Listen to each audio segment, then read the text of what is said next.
If you are unmuted, if you can mute yourselves just to avoid any feedback. Thanks. Oh, I'm sorry. You know what? Chris Ann was going to introduce you. Chris Ann, yet again. Yet again. You're mute. There you go. Go ahead. Do you want me to say a few words? Sure, please do. You know, I'd love to say something because I've known Melanie a long time. When I think of Melanie, I think of her dedication to young people. That's what stands out in my mind. She runs the hugely successful community ed program in Orono, Minnesota, which is where my kids grew up and went to school. So I saw Melanie at work besides at Rotary Club meetings. Her son was an exchange student in South Africa for a year, and who, by the way, went on to do all kinds of crisis work with Shelter Box over the years. And he's really someone I hope we can bring as a speaker to this club going forward.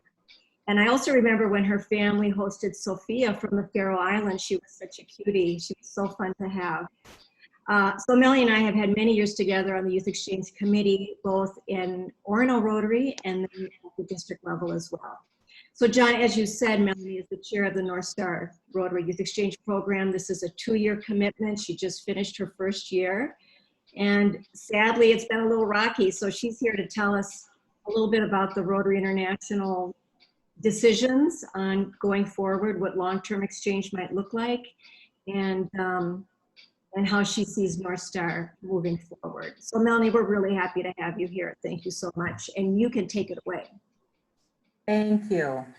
Well, and I have so many people on this call that can add so much to this conversation. There are country officers, there's all kinds of people on this call that have lived this year with me.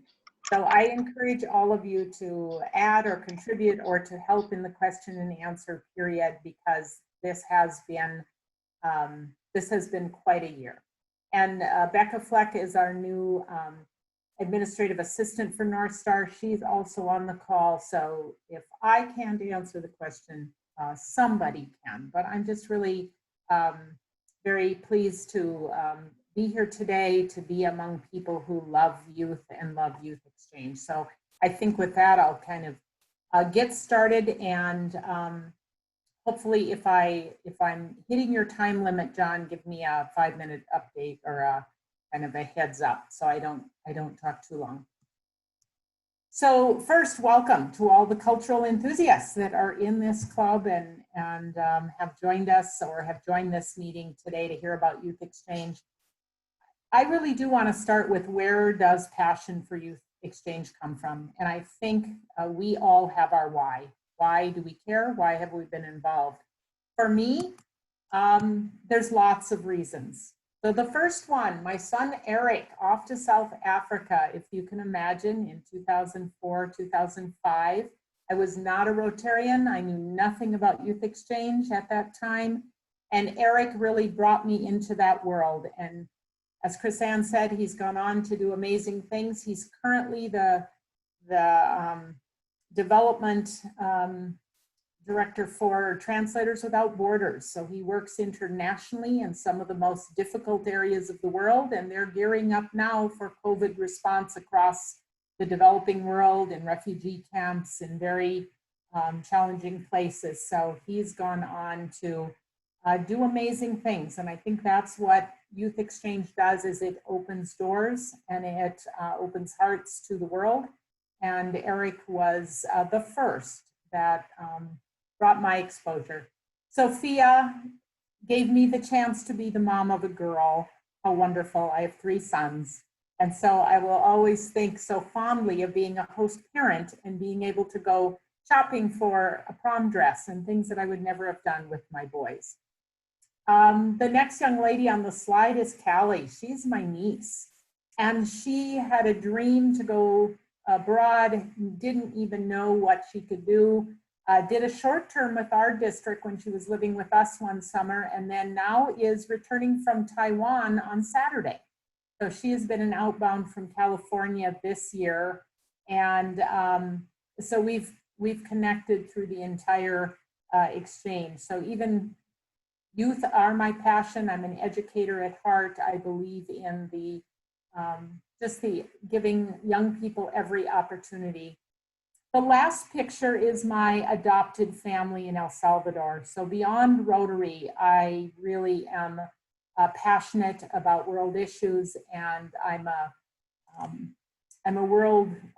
leader for Habitat for Humanity to go and lead groups across the world that do builds for Habitat for Humanity. And Marlon and I met when he was 18, and I'm his US mom, and he teaches me Spanish. I taught him English, and this is his lovely family now. And we try to see each other at least yearly, and I teach English in El Salvador, and I just have a belief that our world is, you know, every single person in our world is important. And until we meet people face to face and have personal relationships, we really don't understand our world. So for me, it's very important. Whoops. Hang on, my slide is not advancing. There we go. So again, North Star Youth Exchange is for Rotary Districts 5950 and 5960. And I think most of you are joining us from the local area, but we're here in Minnesota and Wisconsin. A typical exchange year, which this year was not. In the last couple of years, we have 55 to 60 long-term exchanges and 30 to 40 short-term exchanges. But nothing about this year has been typical. So with COVID and the impact on our students, it was just profound. So an early return for most of our inbounds and outbounds. So a majority of our outbound students returned home in March and April. We still have 7 that are not yet back. So there's a few still out and are returning. We had many of our inbound students returned early, but not all. Currently, we still have 12 that have not yet returned, and then 3 in addition that are our January arrivals from Zimbabwe and Australia. So we have 15 inbounds still in our districts, but most are leaving soon. Of course, schools here and abroad were either canceled or went virtual. So all of our students who are here for that real cultural exchange, and school is their connecting point, are now lost school. And so that really was a significant impact for our students. Of course, stay-at-home orders here and abroad kept students at home. They lost many of their opportunities to connect and to travel and to really experience the culture. All of their formal tours or cultural opportunities were canceled. So it's awful for our students to have lost their Euro tours and for our students here to have lost their East Coast trip. So many things that they missed out on that we wanted for them in their exchange year. Booking travel home has been a nightmare, to say the least. It has been difficult, it's been expensive. We've had students just with crazy itineraries and staying overnight in airports and flight after flight canceled, going home on quarantine flights at the very last minute, getting home and being in quarantine for 2 weeks to sometimes much longer. In hotels, in places where the government basically wouldn't let them go home to their families when they were returning from abroad, borders that were closed and no option to get kids home. So the spring was really consumed by all kinds of just trying to manage travel arrangements. And certainly extra support is now needed for our returning students. I know the Rotecs have been connecting virtually. We're talking about options of a rebound gathering once we're able to bring kids together. And certainly NIAN has created resources that are there for our students that had such an abrupt end to their year. It's always a huge adjustment for kids to come home from exchange, but imagine if you come home without being able to say goodbye to friends or finish school or all of the things that they would have had closure on. The difficulty of their year is going to continue. It's been a real challenging year for our Rotary clubs and our host families. Rotary clubs just struggled on how do we support our students, how do we maintain our host families. Some, of course, clubs stopped meeting. Many had their fundraising canceled or their ability to, their financial health affected. Club volunteers were stressed just personally, and then they have the responsibility of students. And so there was just this wide gamut of reactions across all of our various clubs. Host families were challenged. Some were emergency workers, didn't want to expose a student. Others lost jobs, so financially it became difficult. Lots of adult children moved home. And that was a phenomena I think many parents didn't recognize, but they had young adults in apartments or lived in New York or Washington, D.C., and those young adults came home for a time, limiting the availability in houses. So we had to recruit backup families many times in other communities. And so, it was just a real team effort. The country officers, I cannot say enough about our country officers. They were working nonstop to manage all the communications about getting kids home and getting kids back, and just so many things going on. So this was a year that without such a strong organization and team of volunteers, we just would not have managed. But I have to say, kids were safe, kids got home. We had no major crises, meaning someone hospitalized, someone lost, the things that are our worst possible scenario. None of that happened, I think, due to just the hard work of everyone in the organization. This is where a program like Rotary shines. We had real connected people everywhere that made this happen. And, that's the beauty of Rotary and why I think it is the finest youth exchange program, because of just how many people care and how many people were there to try to make all of these things happen for kids. As an organization, it's hard. We had to switch into crisis management mode just overnight, as I just mentioned, high stress for all of our volunteers from the club level to the country officers in just managing all of this. The conditions varied by every country, every region, so complex.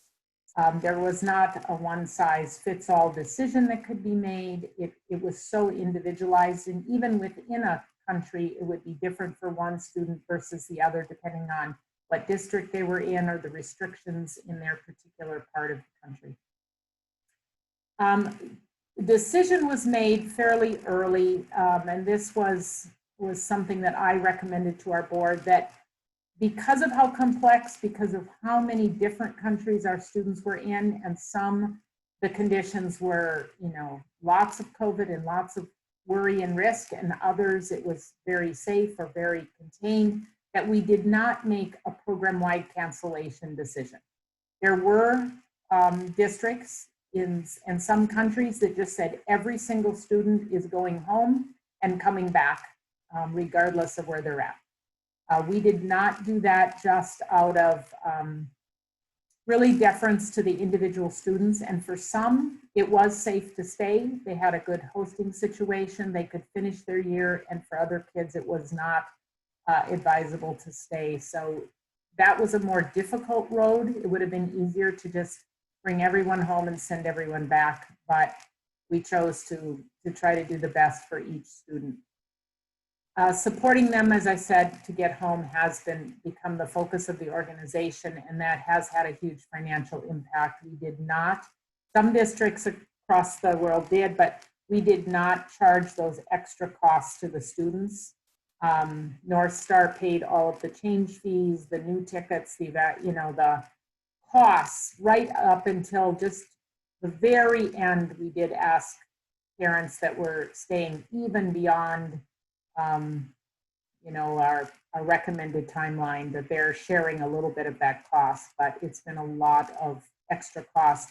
The airline industry was really turned upside down by this. So they just stopped flying to some countries, or that whole airline that we had booked the flight on no longer goes to that place. And so there were just, I can't say enough about our travel agent who did just yeoman's work to manage all of this, but it was difficult for the organization. And I think I'll just keep going and then open up for questions if that works, because there's a lot of content, but if somebody does have one now, I can certainly stop. But when I'm on a roll, I'm talking a lot. So John's giving me the thumbs up. So I think I'll just keep presenting and then we can have a really good discussion about it. So our decision about exchanges for next year. So I've talked about what COVID did for this current year and the position that we've been in for the current year. And now let's talk about what it means for the coming year. So early on, I felt like we needed a set of guiding criteria by which we could make a decision for next year. So this was the set of criteria I looked at early on to really say, could we do exchange next year or couldn't we? First, that borders are open, travel restrictions are lifted. We can't go anywhere abroad if we can't, if there are restrictions to enter countries. We have to be able to get visas and obtain them in a timely manner. Most consulates shut down. So not only, you just couldn't get a visa for many of the places. Even in our country, getting a passport, there's a huge backlog. So even students that might need a passport, we don't know how long it would take to get one. Schools need to be in session and able to accept students, both abroad and here. We don't want to start a new exchange in a distance learning. That is not what a cultural exchange is all about. Obviously, we need medical systems that are stable, so care is available to our students that we send abroad and to any student that we bring here. We need to have partner districts available to exchange with, so they have to be operating their programs. We need Rotary clubs and host families willing to host. That's not quite as easy an ask when it's, when it's COVID. You're thinking, I'm bringing someone into my home, that's more exposure, and we need to make sure that we have host families. And then, of course, our students still need to go on exchange. I was very worried at the beginning of this that families and students would get really nervous about travel, period, and that we would see a huge drop in interest in even continuing. So I thought early on we might get students dropping out just because they were afraid to travel in these during a pandemic. And then a big piece was the decision of our foreign partners. So many exchange partners started to cancel in April and May. So we knew already that no one was going to Denmark, no one was going to Japan, and they started to just say, we're canceling for the year. So with a program like North Star, where we have over 30 partners, we have students planned to go to each one. So if Denmark cancels, now those 3 or 4 students have to either go somewhere else or we need a backup plan. So it becomes incredibly complicated when we had selected students, placed them in countries, planned to accept the students from those other countries, had already placed them with Rotary clubs. Some had even signed the forms and started communicating with their students. And then all of this happens. So some kept hoping conditions would improve and said, we think we'll exchange anyway and we'll take extra students. So now you have that whole replacement issue. And then our board decided on May 20th to suspend exchange. The main reason for that is that all of those decision criteria that I listed before, really, we could assure almost none of them. And the board really said, we have to make decisions that will support our students. They're kind of in limbo, and many had to make decisions about going to college or going back to high school for the fall. And so postponing much longer would have just made it very difficult. And we knew that without visas being available, without school having a decision that they're even in session, we just could not, in good conscience, send a student out in August. Having said that, then there's also the decision-making layer for Rotary International. So in June, just a short time ago, the international board met to discuss youth exchange. So they have a lot to discuss with Rotary across the world, but they were discussing youth exchange. And theirs is quite a complicated decision. So what they decided to do is they encouraged voluntary suspension of youth exchange programs across the whole world. So they were really saying some districts had already canceled, a few were holding out, we want all of you to cancel. They did, however, keep the possible option of a half-year exchange open, meaning long-term exchange would start after January of 2021. And that short-term exchange could happen at sometime after October 1st. So they did leave an option if conditions improved, but with lots of requirements. So this has been sent out to our leadership team, but if we are going to consider any kind of half-year exchange, here's their criteria for Rotary International. Again, travel must be permitted. All leadership in a district must be in agreement. That you have to have a written plan for repatriation and how costs will be paid. I think many districts struggled with the costs of getting students home, so there has to be a written plan. You have to have a crisis management plan approved by your local health officials. So that would be a bit of a trick in 2 states. So we would have to go to our states or figure out who our local health officials are and have a crisis plan approved. We would need procedures for monitoring student health and whereabouts at all times, ensuring visa extensions would be available should travel be shut down again and students couldn't get home. Our local district must ensure healthcare is available. That's kind of a tricky one to imagine, but we would have to say we have a plan for that. And then every inbound would have to have a second backup family ready to host immediately. So if you can imagine clubs, they'd have to recruit 2, and if one family got COVID or for some reason couldn't host, the next family is ready today or tomorrow. So quite an extra recruitment challenge for host families. Students have to be enrolled in schools that are operating normally. Here in Minnesota, we don't yet know what format school will be in for next year. And then you must notify RI of any student travel.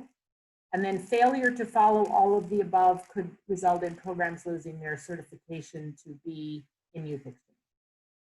So from that, the RI board is sending a very strong message about anyone doing exchange for next year really has to have a preparedness plan.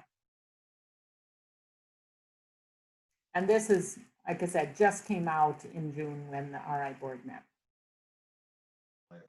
Melanie, can I ask a quick question? You can. What does it mean school must be normal? So if we're in a hybrid model, it's not normal? That's a great question. I think what they mean is, you know, you at least have to have some in person. So that's a great question, because here in Minnesota, hybrid could mean you go to school half days. And so, you know, they didn't give all the detail, but I think they're saying if a student can't get a school experience, then, you know, exchange wouldn't be what we want it to be. But yeah, it's a good question. Would that be considered normal enough? I would say if we were considering exchange that was half year, we'd really want full disclosure for students. That if your school goes to school half days, that the students really understand they're only going to school half days. And I think if it was in distance learning, then this would not be an option at all. But even now, being able to find a school principal to get a signature would be very difficult because none of them are working on site. So there's just lots of complexity when school is not in session. But a great question. So a little bit about next steps for North Star. One, we continue supporting students until they're all home. So again, they're not all back yet. We have 7 still out and we have 15 students here. And so 12 of them have plans to return home, and that's the country officers are obviously working with them. I do worry about our 3 students from Australia, New Zealand, and Zimbabwe, because they're only halfway through their year. Obviously, RI is suggesting that all students go home and the year is suspended. But these students have only been here for a short time. I'm really trying to find out how each of them, feel about this and, what's the best plan for them. Certainly, if school is not back in session, that would be really heartbreaking for them because it would be hard to have a normal experience. So that we have to keep thinking about them. We have to provide some kind of options for our current outbound class. How awful to have done all this work to apply and go through orientation and be so, your heart is set on going, and now COVID happened. It's just heartbreaking for these hardworking students. So first, we're allowing them to defer their long-term acceptance until next year. So if they can and want to go next year, we're automatically putting them in the class of 21-22. So that's a first. Secondly, we're providing a full refund if they're going on to college or can't do exchange next year. A third area for our STEP students who lost their experience for the summer of 2020, there is the option of a virtual experience or a deferment to the summer of 2021, or kind of a combo. It's like having a match that you now can keep in touch with and you can start to share your culture with, and then hopefully be able to travel and see next year. Monitoring, and Elaine's on this call, so when we get to questions, she could provide probably more detail about that. We have to monitor the options of either expanded STEP, half-year long-term, or other options for students. Some countries have said, we could try other things to give these students who had expected to go on exchange some opportunity. And then, of course, RI is encouraging us to reach out to these students to participate in other youth opportunities, whether it be RILA or other things that they might be able to get involved with Rotary, because we do feel, again, very sad that their experience is cut short by this pandemic. The North Star Board is going to meet again in August to consider whether a half-year exchange is advisable at that time. But again, our decision-making criteria still exist. So I think it's a slim chance, but did agree to review in August. As far as interest, the students there is interest in a half-year program. 69% at the last survey said they would have interest in a partial year program. Again, that could change. They might some go on to college, some make other plans for the fall, but there is interest. I was actually shocked that so many students, when the pandemic hit and the crisis hit, did not drop out. In fact, no one dropped out because of the crisis. The only ones who dropped out earlier were because of, I had to make a college decision. It was about those kinds of decisions. The students all still wanted to go on exchange, and their families were all still supportive. So that was good news for Youth Exchange, that this at least group of students and families were not driven away from the thought of Youth Exchange or travel because of the crisis. So I was actually pleased and surprised that they still wanted to go on exchange. We talked a little bit about this. So some options we could look at are family-to-family exchanges could be expanded for up to 3 months. So again, if conditions don't improve until later in the year, and if a student is already in a gap year, they could even do family-to-family exchange during the winter months. It does not have to be in the summer. So there are some flexible options if a student, if that might meet their needs. We certainly can promote summer options, again, for those students who can't defer till next year or would completely not be able to do an exchange. We can raise awareness of camp offerings, which can help older students. Those go from the teenage years on up to often 22, 24, 25 years old. So there's still an opportunity to travel and have an exchange experience with Rotary. One other kind of creative idea that I've talked with our tour company about, I feel terrible that our kids missed their East Coast trip. And of course, that was so disappointing to our kids. There is the possibility of turning our East Coast trip into a short-term camp and giving preference to any of our kids that returned home early to come for kind of a reunion and be able to travel together and have that experience. So the kids had brought that up right away, like, we can't do it this year, could we come back? And of course, it's a little challenging to figure out how are you part of a Rotary program versus just you come and visit your families on your own. But this might be one option that we could explore to give them the chance to come back. But again, looking for creative ways to keep opportunities in front of our students. Certainly as an organization, we're going to focus on recruitment for 21-22. So all of you out there on this call, our work doesn't end because we can't do exchange this coming year.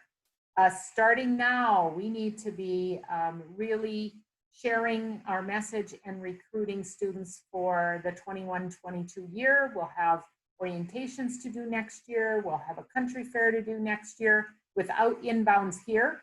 So we're going to need all of the people who have been to those countries, maybe even years ago, to come out of the woodwork. So Rotex, come on back and help us promote our countries at our country fair. So we really need to work on recruitment and focusing there.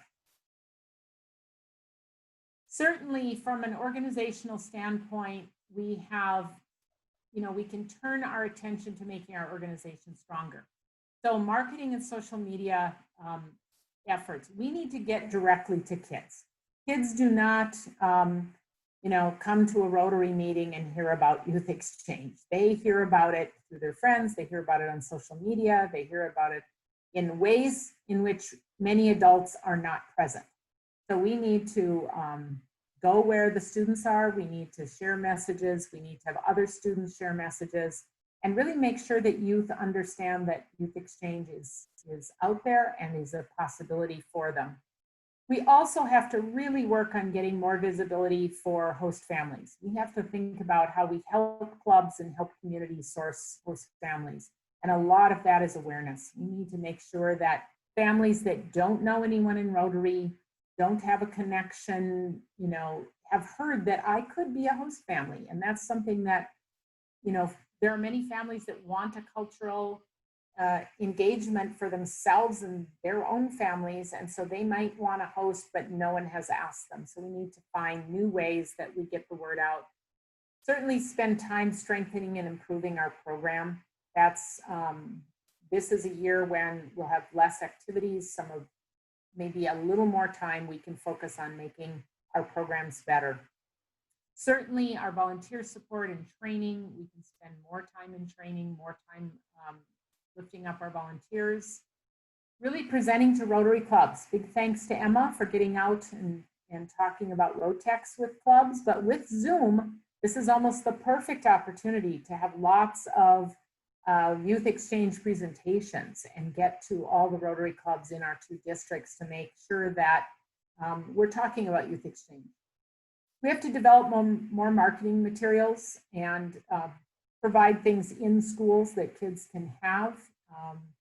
We need to enhance our host family support tools and resources. So as they are hosting, we've got just a really good organized plan to support them and their club officers that are working with them. And then really just keep organizing and training our committees within clubs. Most of our clubs struggle with getting and sustaining a youth exchange committee and having those passionate volunteers. So we need to support our clubs and help them.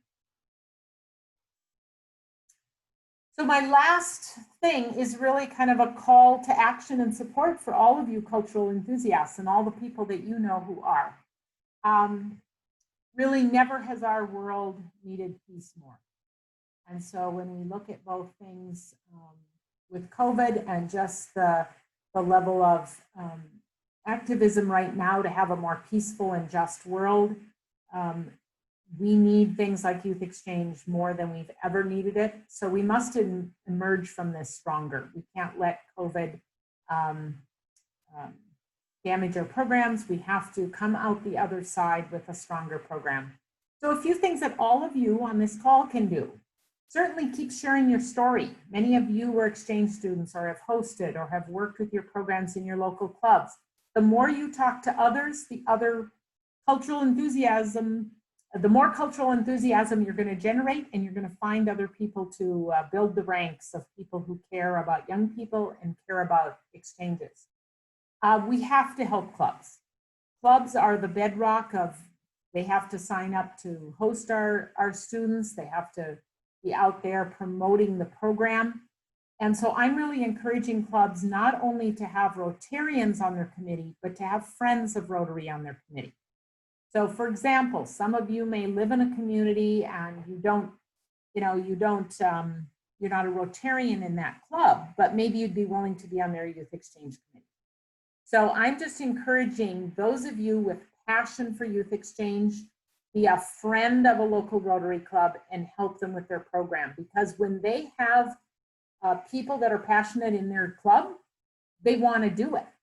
But if they don't have someone and they don't have a committee, or they have one person who's doing it all alone and they get no support and they have no committee, they just can't keep it up. So we have to get more passionate people connected to Rotary clubs, and that can be as a friend to their committee. Certainly recruiting host families. We all have networks, and we have to find people that are passionate about being a host parent and giving this experience to a young person, and then connecting them with their local Rotary clubs where they could sign up to host. Most clubs say, if we had host families, then it's great, we'll do this. But if we can't find host families, we're just too tired to figure out how to recruit them, and then they drop out of sponsoring a student. So the more host families we have, the more clubs will want to participate. Certainly talking to youth. We all know young people in our lives and in our communities and in organizations we belong to. They need to know this exists. Again, we're not telling our story well enough so young people know that this opportunity is out there. My son Eric would not have gone to South Africa without Chris San showing up at the local high school and talking about youth exchange, and then he coming home and saying, there was this person at school and you have to show up at a meeting. And of course, I said, no, you're too young to go. And he drugged me to the meeting, and Chrisanne talked about youth exchange, and here we are. So I have you to blame, Chrisanne, for getting me into this. But no, in the very best of ways, it took a passionate person talking to a young person in order for them to know exchange was possible. Certainly being a volunteer, many of you on this call are part of our district committee, volunteer, help, do yeoman's work. And especially this past year, we just had a very sad year in that Colleen, who was our administrative assistant, passed away from cancer. Everyone picked up the pieces. Vicki, who's on this call, oh my gosh, she did so much to keep things going. Becca coming on to be our new administrative assistant, all of the country officers. I mean, this was the perfect storm. We lost our key office person, and then shortly after we get COVID. So we couldn't have asked for more stress in 1 year. And I'm just so thankful to this wonderful group of people who are part of North Star and have made all this happen. And then my last challenge for all of you is that North Star has made the application to become a 501c3 organization. So we'll officially be able to take tax deductible donations. We should get our official word that we're accepted soon. It takes 6 to 9 months, and we applied last fall. I would love to challenge us all to find have a much more robust scholarship fund, because when we talk about equity in our communities and in our world, we need more students that can go on youth exchange. We need students of color. We need students of all income levels. We need to bring students in from countries that are maybe one-way exchanges. So for example, we have a student from Zimbabwe this year, and Zimbabwe is not stable enough to host, but those students need to have experiences. So I really see Rotary on a worldwide level having the best thing we could do is invest in our young people. And one of the RI presidents from a number of years ago said that, you know, if all 17-year-olds went on exchange, there would be no war. And I do think that's true. So can we as Rotary step up to provide more scholarships, more opportunities for students that would otherwise, you know, never think about this. So we need to look at equity within our own opportunities as well. So with that, and I apologize if I went over, but questions? There's a lot to cover. Thanks so much, Melanie. What a presentation. And I just think it gives everyone a flavor for everything that's gone on behind the scenes, and everyone on the call that's done so much work. And like you said, really come up to the plate to do everything. There are a number of questions in chat. Could I have you unshare your screen so that we can kind of see everyone? And then I'm, for people who have commented or have questions, usually what we do is just take yourself off of mute. I can call on you, you can ask your question, you can interact with Melanie, and we'll go from there. And I'm just gonna go kind of some of the questions here. Mary Anthony had a question. Mary, if you can unmute yourself. And I won't read the questions, I won't prompt, I'll just have you guys ask the questions yourself. Go ahead, Mary. Hi, thanks for having me. Thanks for being here. My question is in terms of going to schools. I know you said it was a very important part to have someone actually being there. What is the plan if in the fall we don't have in-person classes, or if it is very limited to what we can do in schools? Is there a plan for that? Great question. Those of us in education are dying to know the plan, but it hasn't been determined yet by our Department of Health and our Department of Education.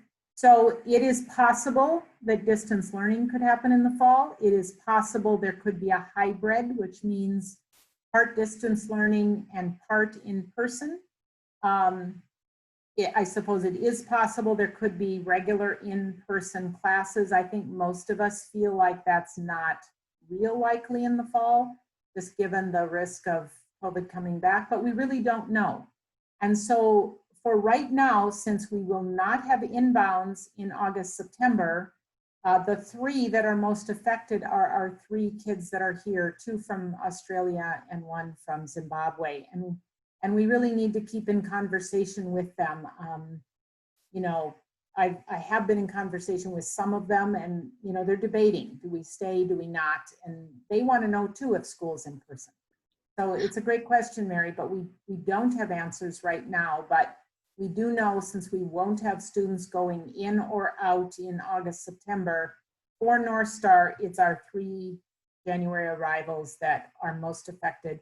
And then come January, there would need to be some substantial in-school model in order for us to consider a January exchange if we did that. So I guess my question is more so promoting exchange programs within the school. Oh, great. Yeah. I'm sorry. You're talking for the following year. That's going to be a real challenge, because if it's distance learning, we can't go in and do presentations.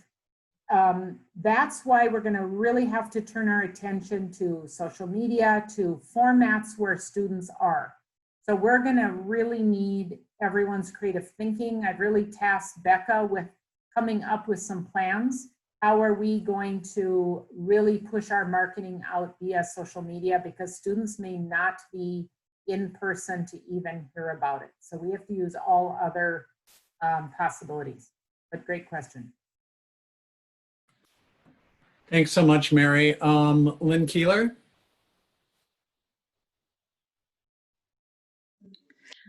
First of all, Melanie, I really want to thank you and the North Star Committee who was making these decisions for being really methodical and well thought out about it and not making a knee-jerk decision.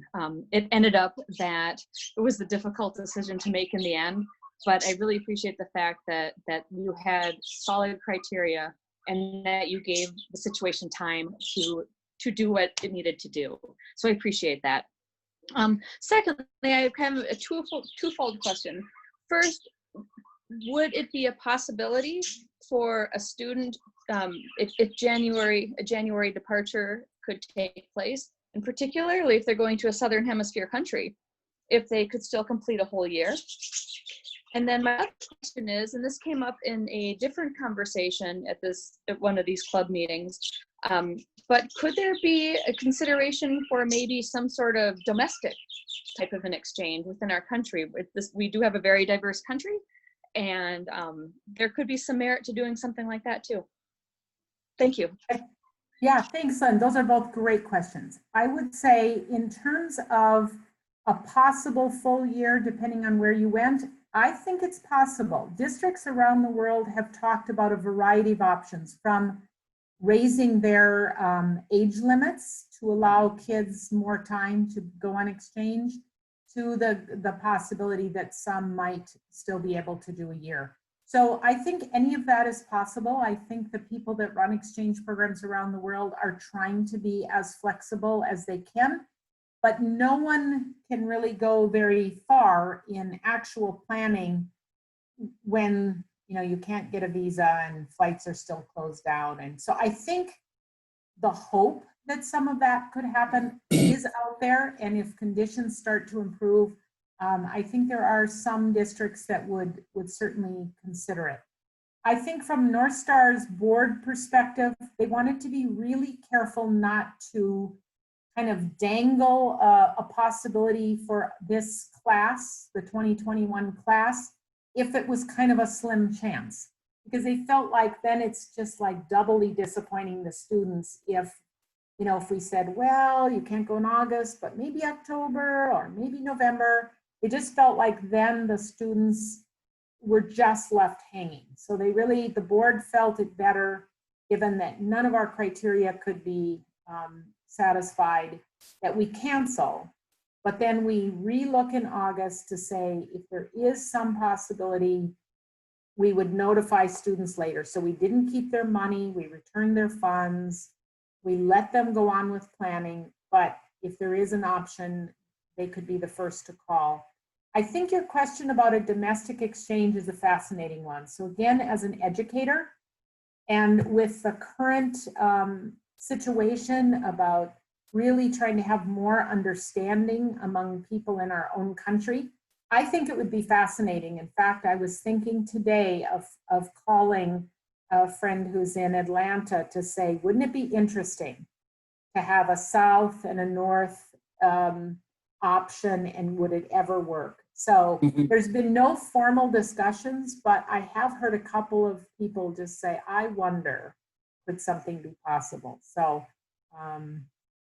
again, I think the spirit is to make opportunities available for young people. So I think it's worthy of a conversation. I think right now people are a little exhausted trying to get the kids home. And so the ability to kind of create a new, we might need just a little bit of breathing space, but I think it's great to keep up the conversation. Maybe something's possible. I have some ideas on that, Melanie, so we can have All a right. conversation. I'd love We will to brainstorm talk. that out with you. Great. That's what I love, volunteers. A lot of Super. interesting ideas, and I like that the door is still open, at least, for consideration. Let's see, Holly, you had a comment, I think, on new members as well as a question. I do. So Melanie, first of all, thank you so very much for supporting our students. I was the one of the counselors this year, as well as the school liaison for both of our students. And so we just really appreciated the support, because we needed everything that you could offer. It was a challenging year, so it was really amazing. But it was also such a blessing. I think, you know, if we could have picked 2 students from anywhere in the world, we wouldn't have picked anybody other than who we had. They were tremendous, and it was really a wonderful opportunity for our club to get in 2 new members and 2 honorary members who are the spouses of the 2 new members. And it's just been such a blessing to our club. I can't tell you how the Rotary Youth Exchanges have just sparked our club into, you know, they're youthful. There's no other way to put it. When these kids come in, and we have interns in our club as well, and to see them interact with our interns and our youth exchange students was just really priceless. So, I'm an advocate for the program in so many different ways and for so many different reasons. And to that being said, many of our clubs are now meeting via Zoom. And I was wondering, Melanie, if you would be available to come and give this presentation to our club. I think the actual clubs themselves would love to hear in our school board, or excuse me, I'm on the school board as well, in our Rotary board that I'm on. Just yesterday, they asked about the whole exchange program for next year. What's the latest and greatest? And I said, I'll let you know after tomorrow. So if you could come on and be one of our speakers, we would really appreciate that. And let's see what we can do within all of the clubs to spark some of these really creative ideas like was mentioned.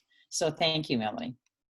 Welcome, and just send me an email. So my email is rotarymelanie@gmail.com. And so please, MELANIE. So please, I could put that in the chat as well. Please invite me, and I'm happy to do as many as I can. Wonderful. Thank you. Thanks, Holly. Vicki?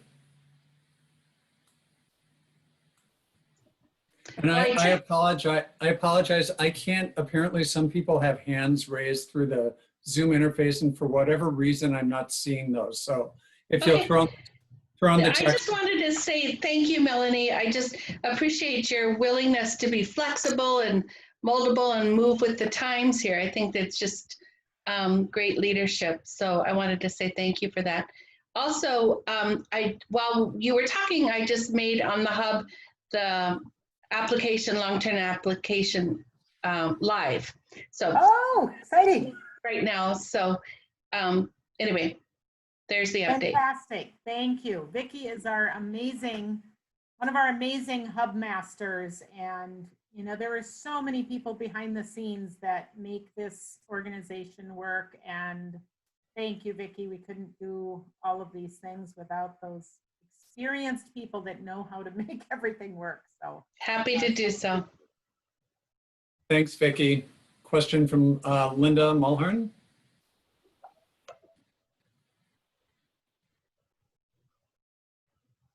Linda, are you there?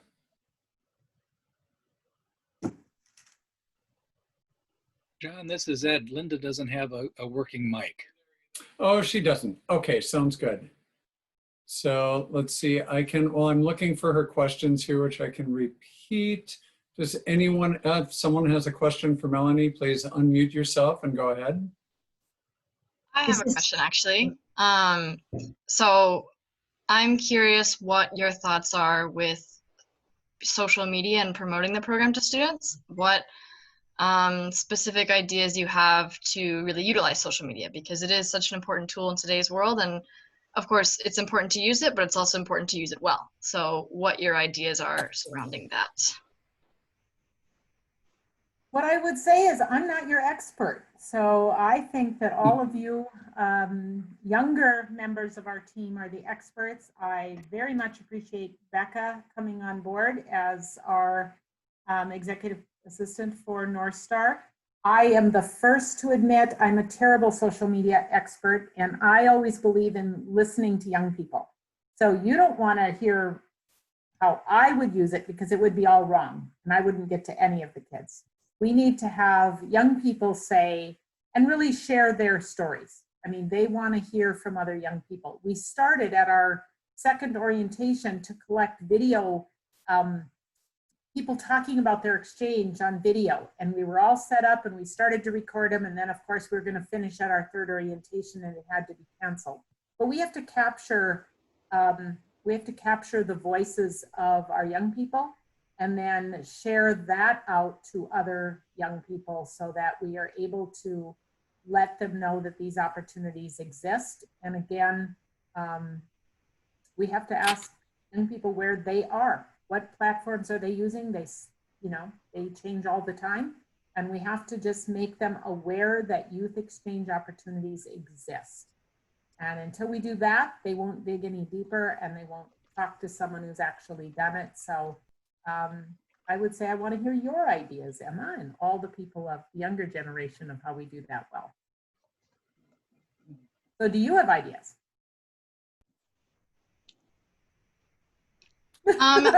Yeah, so I would say that telling stories is important and making sure you use the correct platforms, because Instagram is much more the platform of nowadays for younger people versus Facebook.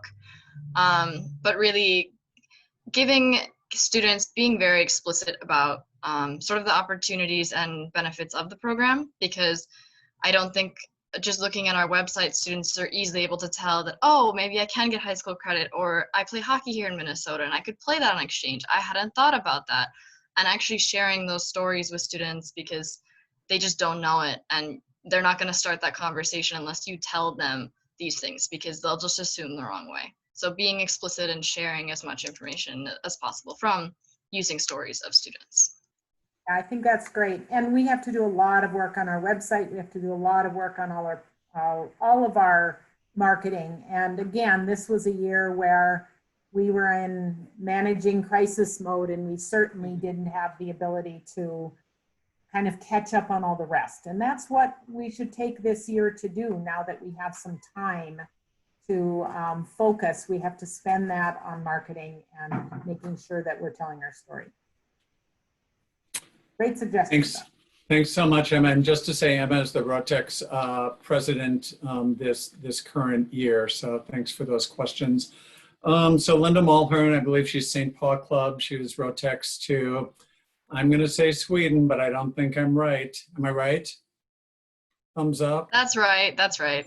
Okay, very good. Thank you. So the questions are around the status of Rebound Weekend as an really important thing, maybe this year more so than ever, for rebounds and reverse culture shock and years being cut short and all the rest. So what's the status on that?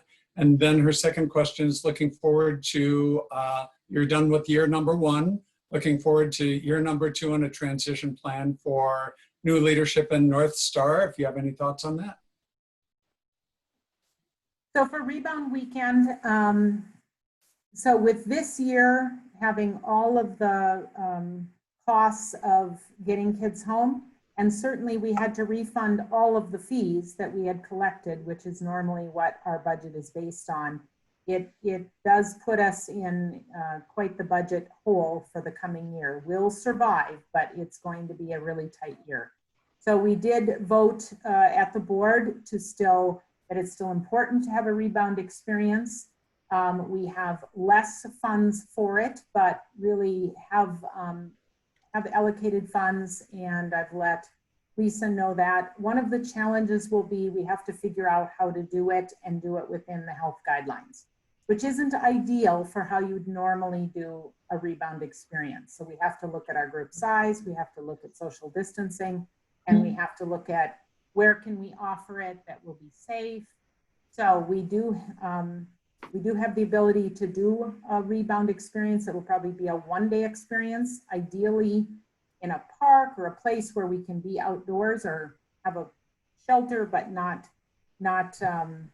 be indoors, and then maybe group in small groups for discussions for really a lot of the activities, so that we don't have, so that we can practice social distancing. And that's going to be a challenge. I mean, students want to be together, they want to hug, they want to really share that close connection, but we, as an organization, people can choose to do those things individually, but as an organization, we have to follow our state guidelines to be responsible. So we just have to figure out how to do the experience in that. And then from a organizational standpoint, I'm not sure if she's still on the call, I hope so, but Jackie Johnston, who is a part of our club support team and has been the current president of her Rotary Club, is stepping into the vice chair role this coming year. So she is going to be stepping up to learn the leadership role in North Star. And so I'm excited I've known Jackie for many years, and she's amazing with youth. She's run alternative schools. She's a licensed superintendent. She's a current community ed director. She's an active Rotarian. She's been a host mom. She's done all kinds of things, and she is retiring next year, so is willing to step in and have a greater role with Youth Exchange. That is one of the challenges. I would say this year was a particularly heavy year for workload, but it's like taking on a full-time job in addition to your full-time job when you become chair. So it is a challenge. Thanks very much. Time for one more question, and then it's about 5:41. We're about 10 minutes over. Anyone want final? Yeah, this is Stephanie George. I did have a question. And Melanie, thank you for your presentation. It just was really terrific. It's great to hear what North Star is thinking about. I love the fact that we're going to give people that were going to go out this year an opportunity to go next year. Is Rotary going to waive the age requirement so people who were kind of on the high end of the age could still go next year? There certainly has been discussion about that. I don't know if it'll be waived everywhere, but we're certainly pushing for that. And so as chairs talk, we're advocating for that so that this opportunity might still be available for students. So I can't give a definitive yet, but I know that there's a desire among many chairs and many districts and to have the higher age rate. So we're working on it. Thank you. Thanks very much. Thanks for just the really great presentation, Melanie, and for the good discussion, for the Q&A. As promised, the Rotary four-way test is how the eClub ends our meetings, just so we can go on and continue our day with the guiding principles of Rotary. So we ask that everyone take themselves off of mute. And this is always sort of humorous when we try to do it at the same time, but we will do that anyway. So the Rotary four-way test of the things we think, say, and do. Is it the truth? Is it fair To all concerned? Will it build goodwill and better friendships? Will Be beneficial to all. Beneficial to all concerned. Thanks everyone for joining. A reminder that this is a recorded call. If you have other people you think might enjoy or benefit from hearing it, it'll be up on the website, usually within 24 hours, sometimes more quickly than that, other times 48 hours, but usually within 24. So please do join us again for meeting. Drop in anytime. Really great group today. Melanie, thank you again. Can't thank you enough for the time. And really, I just want to acknowledge, I think, the time you put into the presentation. Super well organized, just really a lot of good points. Just hit it. Yeah, if everyone can take their, just take yourselves off of mute and a little round of applause. And I just want to thank you for the invitation and for just all the enthusiasm. Many of you I know, and you work so hard on behalf of Youth Exchange. And so it's just a real privilege to share with you, and we need to keep up the work. This was a difficult year, but next year will be difficult as well as we work to recruit students. Given the current issues, we need to, get through a challenging kind of restart, rebuilding, and not lose momentum for Youth Exchange. So I just want to keep all of you engaged, and thank you. And those of you who do want me to do a presentation to a local club, happy to do that. And again, just thank you, and thank you for being all part of the Youth Exchange support team.